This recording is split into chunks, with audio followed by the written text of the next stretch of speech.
What is up, guys? This is Silver Warrior here, and today I'm going to be doing a video that's kind of a part of a series that I'm going to be starting now. And since you guys seem to enjoy my video so much on the top 10 coins worth more than most homes, I figured that I would start doing one for individual coins types because, you know, you guys, like I said, you guys really did enjoy the other one, and I really do want to get some of this information out there so people know potentially what coins they could have that have a lot of value to them. And I'll do other parts in the series and just kind of more videos in it as overall. You can see I pulled out some pennies myself, just a large cent that I have had for a while, 1850, a couple of Indian head pennies, and a couple hundred wheat pennies with steel on top. Really nothing spectacular or anything, it's not that many coins, but I have a lot more wheat pennies, but this is just, you know, a small collection of them. Either way, though, let's get on with the video. So I'm going to be going in chronological order in terms of the dates of the coins. So the first one's actually three different types coins, but they're all 1793 large cents, which is the first year of the large cents. And there's three different variations. There's two different strike types that they made in 1793. And strike type, to see an example of what that means, the wheat penny and Indian head penny, which have clearly different. These are two different strike types, okay? This is a strike type that was right before this coin. Now, this Indian head penny actually is even a different strike type from this Indian head penny as well. Let's see if I can get this to show. They look pretty much identical. The only big difference is that this one was actually cast in a different metal than this one, so I don't know if you'd call it a different strike type necessarily. And there is a variation of the Indian head penny that actually does not have a wreath like this on the back as well. It's a little bit different, the back of it. That would be probably a better example of a different strike type, but these are technically different metals because this one's 1863, this one's 1905, so there's a big date difference between the two. But I was just trying to give you an example. You know, it's just a different strike type. It's just like a different coin in the series. But they had two different ones in 1793 for the large cent. And the first strike type they made, which was the 1793 chain strike, as it's called, had two different variations in of itself. There's the variation where you just have the letters AMERI for America in the legend, and that's worth $55,000 in pretty good condition.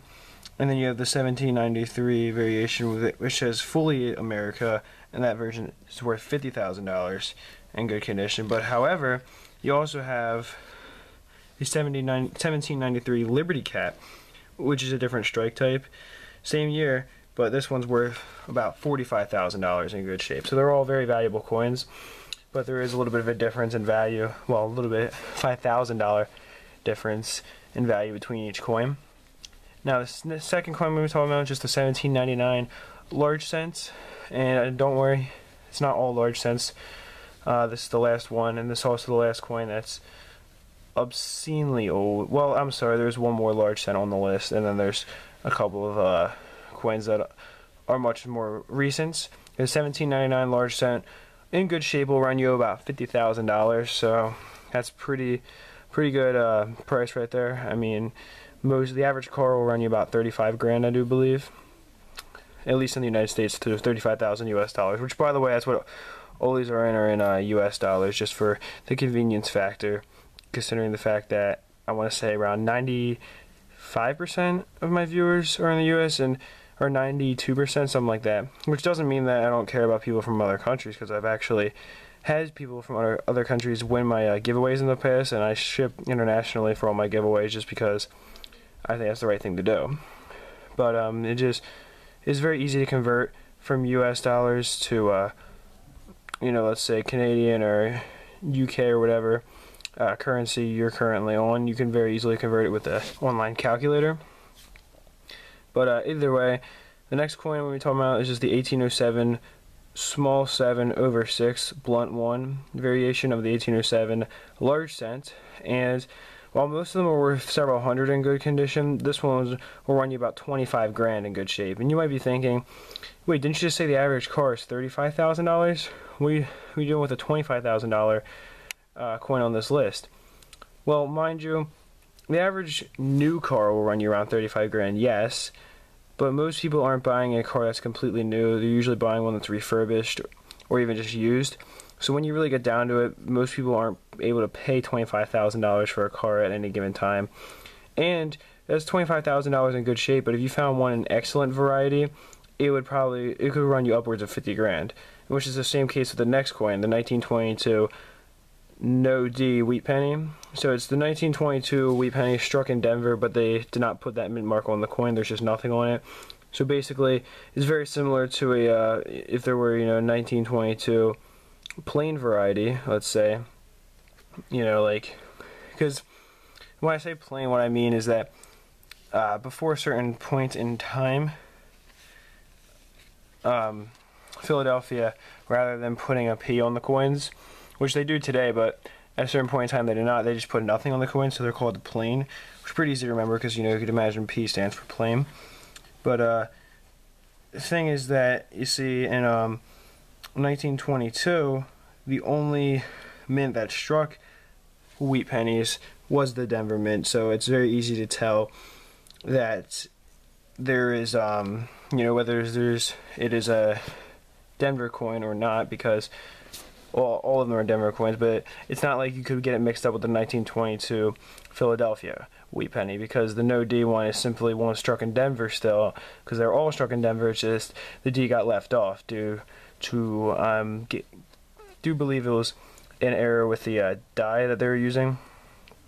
It was just kind of old or something, I believe, which is what led to that problem. But anyway, the last coin on the list is by far the most valuable penny ever, and one of the most valuable coins, possibly the most valuable US coin for there to be multiple examples of, or at least it's up there definitely in the top 3. That's a 1943 copper / 44 steel wheat penny variety. And if you don't understand why a 1943 copper penny is worth anything, or technically bronze I should say, it's because of the fact that in 1943, 99.999999% of wheat pennies struck were made with steel, due to the fact that the metals that they were using in the coins were needed to make shell casings and other such weapons or weapon accessories for World War II, which is also why in 1942 through 45 we got the 35% silver war nickel variety, which only time nickels have ever been made with silver in their history was that.